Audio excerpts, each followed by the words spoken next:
और अंग्रेजी में प्रैक्टिस सबसे बड़ी चीज रहती है। प्रैक्टिस जो व्यक्ति करता है वो अंग्रेजी सीख पाता है। Without practice there is no way to learn English. बिना प्रैक्टिस के कोई रास्ता नहीं है अंग्रेजी सीखने का। सो गाइज, आज के इस वीडियो में हम बात करेंगे कि अंग्रेजी कैसे सीखी जाए। आजकल की इस भाग दौड़ वाली जिंदगी में हमें टाइम ही नहीं मिलता है कि हम अंग्रेजी को कैसे सुधार पाएं। हम अपने आप में कुछ इंप्रूवमेंट लाना चाहते हैं तो वो किस प्रकार से लेके आ पाएँ।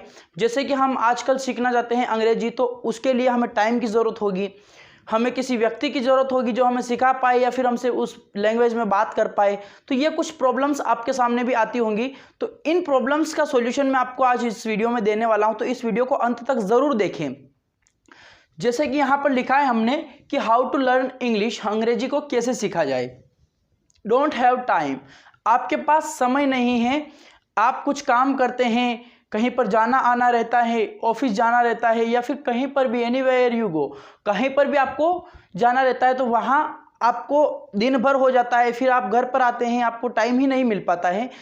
तो उसमें आपको करना क्या है वो मैं आपको बताने वाला हूँ। You want to learn good English, आपको अच्छी अंग्रेजी सीखनी है। आपको ऐसे ही अंग्रेजी नहीं सीखनी है कि नॉर्मल इंग्लिश सीख ली, आपको अच्छी अंग्रेजी सीखनी है। और उसके बाद में आप लंबे समय तक बोलना चाहते हैं, ये नहीं कि आपने एक दो लाइन अंग्रेजी में बोल ली और उसके बाद में आप बैठ गए। आप लंबा बोलना चाहते हैं, आप किसी विषय पर बात करें तो उस पर आप, जैसे कि हम हिंदी में बात करते हैं उस प्रकार से आप हिंदी में इंग्लिश में भी बोलना चाहते हैं। तो इन सभी सवालों का जवाब मैं आपको देने वाला हूं। जैसे कि आपके पास समय नहीं है, सबसे पहली बात आती है समय की, यू डोंट हैव टाइम। तो टाइम कैसे निकाला जाए फ्रेंड्स? मेरे हिसाब से यदि आपके पास टाइम नहीं है और आप चाहते हैं कि मेरे अपने आप में इंप्रूवमेंट आए, कि मुझ में इंप्रूवमेंट आए, तो आपको ये प्रतीक्षा नहीं करनी होगी कि मुझे जब मौका मिलेगा तभी मैं उस काम को करूंगा। आपको क्या करना है, जब भी आप जो भी काम करते हो उसमें आप अंग्रेजी को यूज करना शुरू कीजिए। ये सबसे पहली स्टेप होगी। आप सोच रहे होंगे कि ये कोई सॉल्यूशन नहीं हुआ, लेकिन ये बहुत ही इफेक्टिव सॉल्यूशन है। बहुत सारे लोगों ने इसी प्रकार से वो अपने बोलीचाली में लेकर के आए हैं। और उसके अलावा जो स्पेयर टाइम रहता है, जब हम इंस्टाग्राम पर रील्स स्क्रॉल करते हैं उस समय भी हम कुछ प्रोडक्टिव अपने मोबाइल पर देख सकते हैं। जिस प्रकार से आप अभी इस वीडियो को देख रहे हैं तो आप कुछ ना कुछ अच्छा ही कर रहे हैं। तो आपको क्या करना है, इससे जुड़ा रहना है।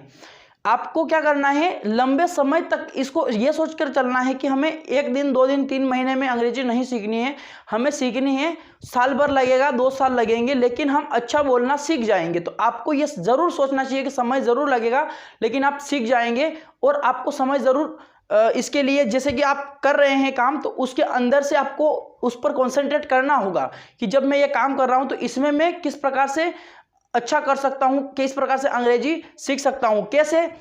इसका एक एग्जांपल मैं आपको देता हूं। जब आप ट्रेन में या बस में कहीं पर भी आप जैसे भी जा रहे हो, तब आप बोल सकते हैं I am going to office. इस प्रकार से आप सिंपल सेंटेंसेस, आपको क्या करना होगा, ऐसा नहीं है कि आपको लर्न फ्रेजेस फर्स्ट, क्या लिख रखा है, लर्न फ्रेजेस फर्स्ट, यानी कि इसका मतलब होता है कि आपको छोटे छोटे वाक्यांश रहते हैं वो सबसे पहले सीखने हैं।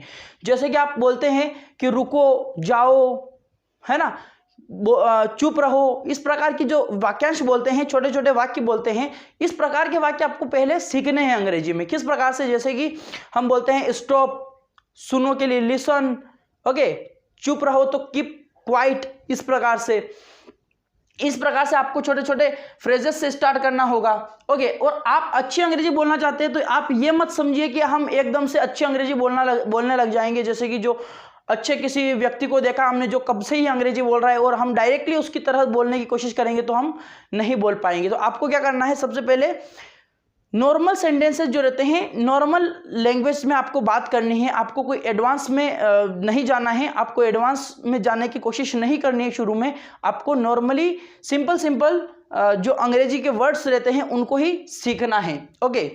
तो टाइम का मैंने आपको बताया कि टाइम का जो प्रॉब्लम है वो इस प्रकार से उसका सॉल्यूशन हो सकता है। जब हम काम करते हैं तो हम उस काम करते वक्त वो क्या कर रहे हैं, जैसे कि like I am teaching right now, you are watching a video, मैं पढ़ा रहा हूँ, आप वीडियो देख रहे हैं, you are learning something that will help you for your life, okay, जो कि आपके जीवन में आपको काम में आने वाला है, आप वो चीज़ सीख रहे हैं। यू आर लर्निंग इंग्लिश, आप ये कह सकते हैं कि मैं अंग्रेजी सीख रहा हूँ, I am learning English. Arjun sir हमें पढ़ा रहे हैं तो Arjun sir is teaching us, इस प्रकार से आप बोल सकते हैं, ओके। तो आपको क्या करना होगा, इस प्रकार से अपनी बोलीचाली में, अपने कामकाज की भाषा में अंग्रेजी को यूज करना होगा। जब भी आप जो भी काम करें, ओके, उस समय आपको यूज करना है अंग्रेजी को। तो ये आपका, मैंने टाइम का इशू बताया कि टाइम आपको 24 आवर्स अंग्रेजी को सीखना है। आप ये मत सोचिए कि मैं 1 घंटा दूंगा, आधा घंटा दूंगा। आपको 24 आवर्स आपके दिमाग में ये आना चाहिए कि मुझे अंग्रेजी सीखनी है, तो मैं यहाँ पर इस प्रकार से क्या कर सकता हूँ। Okay, right now I am standing, अभी मैं खड़ा हूँ, इस प्रकार से I am speaking in English, इस प्रकार से आपको बोलना है। कुल मिलाकर के ये नहीं सोचना है कि कौन क्या बोलेगा, कौन क्या सोच रहा है मेरे प्रति, लेकिन आपको ये सोचना है कि मुझे अंग्रेजी सीखनी है, तो मुझे उसके लिए कुछ तो करना पड़ेगा। You want to learn good English, तो मैंने आपको इसके लिए बताया कि गुड इंग्लिश तभी आएगी जब हम सिंपल अंग्रेजी के वर्ड्स यूज करेंगे और अच्छा कम्युनिकेट करने में सक्षम हो जाएंगे। उसके बाद में हम बेसिक पर जा सकते हैं।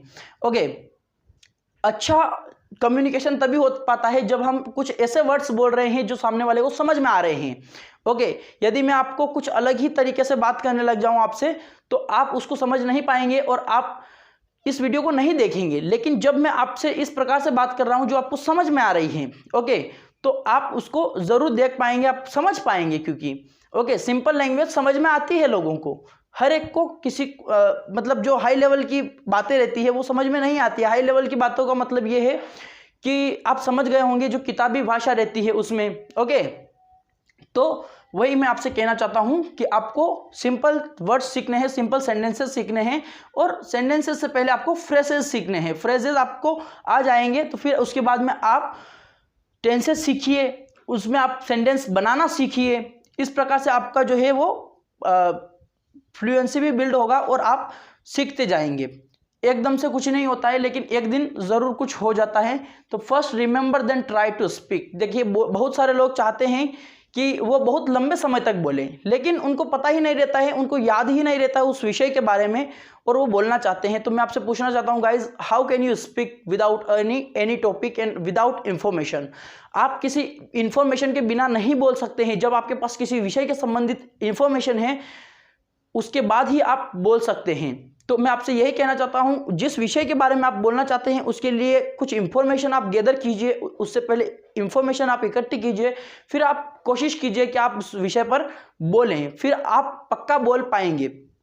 ओके, हम किसी चीज़ को बोलते हैं, कुछ सेंटेंसेस हम बोलते हैं या फिर हमने कुछ याद किया हुआ रहता है, जैसे कि कभी काऊ का निबंध याद किया है, कभी वंडर्स ऑफ साइंस का निबंध याद किया है, तो उसमें कितनी बार उसको रटा है, पढ़ा है, कितनी बार हमने उसको किया है। तो हम जो चीज़ बोलना चाहते हैं उसके लिए हमें कुछ प्रैक्टिस तो करनी पड़ेगी ही पड़ेगी। और अंग्रेजी में प्रैक्टिस सबसे बड़ी चीज़ रहती है। प्रैक्टिस जो व्यक्ति करता है वो अंग्रेजी सीख पाता है। Without practice there is no way to learn English.